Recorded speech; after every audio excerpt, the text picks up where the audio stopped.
Hello friends and welcoming you all back to my YouTube channel. So as we all know बहुत ही जल्दी university exams approach होने वाले बहुत सारे लोगों को इसका आंसर चाहिए ज़रूरी होगा कि कैसे एक अच्छा आंसर फ्रेम करें। तो आज की वीडियो में आपको मैं एक आंसर कॉपी दिखाऊंगी और उसके थ्रू आपको बताऊंगी कि कैसे आप अच्छा आंसर लिख सकते हैं। तो basically this video gonna target the law student specially those who are pursuing law. So let's get started with the today's video. तो आपको मैं एक आंसर कॉपी दिखा रही हूँ, उसका फॉर्मेट आप देखिए। देखिए तो इस आंसर को पहले देखिए। ओके वेट, तो चलिए देखते हैं। पहले क्वेश्चन था discuss the judicial separation concept under Hindu marriage act and how does it differs from divorce. तो सबसे पहले जो सबसे अट्रैक्टिव माना जाता है वो होता है इंट्रोडक्शन देना। आपने इंट्रोडक्शन दे दिया एंड इंट्रोडक्शन देने के बाद आपको दोनों कॉन्सेप्ट को मतलब चाहे वो जुडिशियल सेपरेशन हो चाहे डाइवोर्स उसको आपको एक्सप्लेन करना पड़ेगा। ठीक है, फिर आपने इसको डेफिनेशन दिया, मीनिंग दिया, रिस्पेक्ट और सबसे इम्पोर्टेंट एक्सपर्ट होता है कि आपको सेक्शंस को एक्सप्लेन कर देना, सेक्शन को डिनोट कर देना, ये भी बहुत ज़रूरी होता है। अब आप देख सकते हैं इसमें किस तरह हर पॉइंट को एक्सप्लेन किया गया कि जो जो ग्राउंड्स अवेलेबल हैं जैसे कि अडल्ट्री, क्रूएल्टी, डिजर्शन, आप सबको एक्सप्लेन करिए कि और एकदम बढ़िया वे में एक्सप्लेन करिए लीगल लैंग्वेज में। कन्वर्जन, देन आपने देखा सारा एक्सप्लेनेशन हुआ। अब हम आपको दिखाएंगे, इसको आप बाद में देखिएगा। सबसे पहले हम देखते तरीका। तो आज हम जानेंगे कि कैसे हम लोग एक बेस्ट आंसर लिखें। अगर आप चाहे लॉ के स्टूडेंट हो या कोई भी कोर्स में, सिर्फ लिखने से नहीं मिलते, मार्क्स मिलते हैं स्मार्ट लिखने से। ओके, और प्रेजेंटेशन स्टाइल और वो माइंडसेट जो आपको 90 प्लस मार्क्स तक ले जा सकता है। रेडी हो तो चलिए शुरू करते हैं। Let's make you the topper of university. Understand the question before. ठीक है, सबसे इंपॉर्टेंट चीज़ होती है क्वेश्चन को पहले समझना। सबसे पहले क्वेश्चन को 2 बार पढ़ो, हर एक वर्ड को समझो। कुछ कुछ की टर्म्स होते हैं जैसे distinguish, critically analyse, discuss and illustrate. ठीक है, इस टाइप के वर्ड्स को मीनिंग निकालिए और उसके अकॉर्डिंग आंसर लिखिए। अगर आप क्वेश्चन सही समझ जाते तो आपका आधा काम वहीं हो जाता है। अंडरलाइन दो और इम्पॉर्टेंट लीगल टर्म और सेक्शंस को आपको अंडरलाइन करना है ताकि रफ रीडिंग कर सकें। फिर जो सबसे इम्पॉर्टेंट एस्पेक्ट होता है स्ट्रक्चर योर आंसर। अपना इंट्रोडक्शन को strong to the point introduction दीजिए हमेशा। फॉर एग्जाम्पल जैसे अगर किसी ने पूछा ग्राउंड्स फॉर डाइवोर्स, तो सबसे पहले 1-2 लाइन का डेफिनेशन दो कि डाइवोर्स का मतलब क्या होता है, उसका dissolution of marriage by competent court. फिर प्रिसाइज और इफेक्टिव, फिर हम लोग हेडिंग्स और सब हेडिंग्स को ज़रूर लिखेंगे। एग्जामिनर को इम्प्रेस करने का जो तरीका होता है वो होता है प्रेजेंटेशन सॉलिड होना चाहिए। हेडिंग लिखो, अंडरलाइन करो और साथ में कीवर्ड्स को हाईलाइट करो। और फोर्थ होता है केस लॉज और एग्जाम्पल को ऐड करो। जैसे कि कोई इंपॉर्टेंट लैंडमार्क केस है, इन द केस ऑफ कोई भी आप इंपॉर्टेंट केस लॉज को हाईलाइट कर सकते हैं और स्ट्रॉन्ग कंक्लूजन देना। और मेंटेनेंस सबसे इम्पॉर्टेंट होता है मेंटेनेंस। तो देखिए आप फिर से हम लोग एक बार पढ़ते हैं कि सबसे पहले आपको की पॉइंट्स को समझना है। ठीक है, उसके बाद अपने आंसर को स्ट्रक्चर करना है।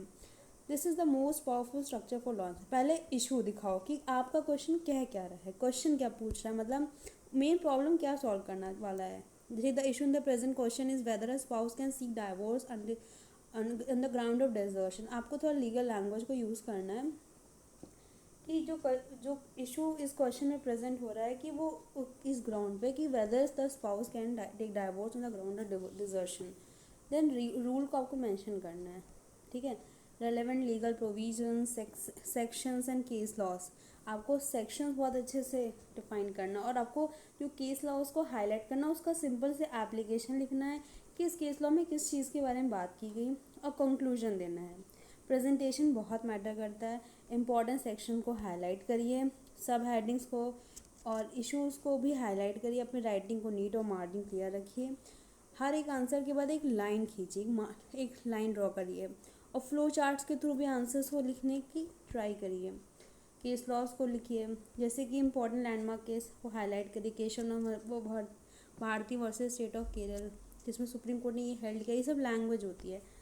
Don't write the husband ran away and did not came from back for है। देखिए जो लेमन लैंग्वेज होती है नॉर्मल पर्सन की, उसको हट के आपको एक लीगल लैंग्वेज में लिखना होगा।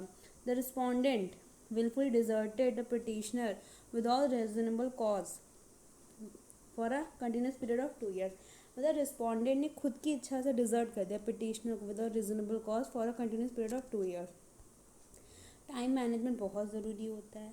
आपको 15 मिनट्स फटाक से, आप जो मुश्किल से 10 क्वेश्चन होते हैं जिसमें से आपको 5 या 6 आंसर्स लिखने होते हैं, तो उसको फटाक से रीड करिए, कीवर्ड्स को हाईलाइट करिए और आंसर को ख़त्म करिए। उसके बाद बेयर एक्ट की कुछ कीवर्ड्स को हाईलाइट कर दीजिए, जैसे कि as per section 23 clause 1 sub section A the court must be satisfied the petition not taking advantage of his rule wrong. अपने इंपॉर्टेंट सेक्शन को 1 नाइट बिफोर एग्ज़ाम के थ्रू रिवाइज करिए और एक अच्छा स्ट्रक्चर्ड वे में आंसर फ्रेम करिए। इससे आप ऑफ कोर्स एक अच्छा आंसर अपने एग्ज़ाम में गेन करेंगे और एक अच्छा परफॉर्मेंस देंगे। अब देखिए इस आंसर में कैसे क्या हुआ। सबसे पहले इंट्रोडक्शन दिया कि मैरिज क्या है। हिंदू लॉ में एक सैक्रामेंटल यूनियन है दो पीपल का, कॉन्ट्रैक्ट नहीं है, लेकिन मॉडर्न लॉ रिकॉग्नाइज ये करता है कि लिविंग टुगेदर बिकम्स इम्पॉसिबल। अगर ऐसा कुछ होता है तो ग्राउंड है डाइवोर्स का। अब किस तरह जुडिशियल सेपरेशन डाइवोर्स को इंट्रोड्यूस किया गया, फिर दोनों की मीनिंग और डेफिनेशन को समझाया गया, ठीक है। और डाइवोर्स तब होता है जब आपका जुडिशियल सेपरेशन भी काम नहीं करता है।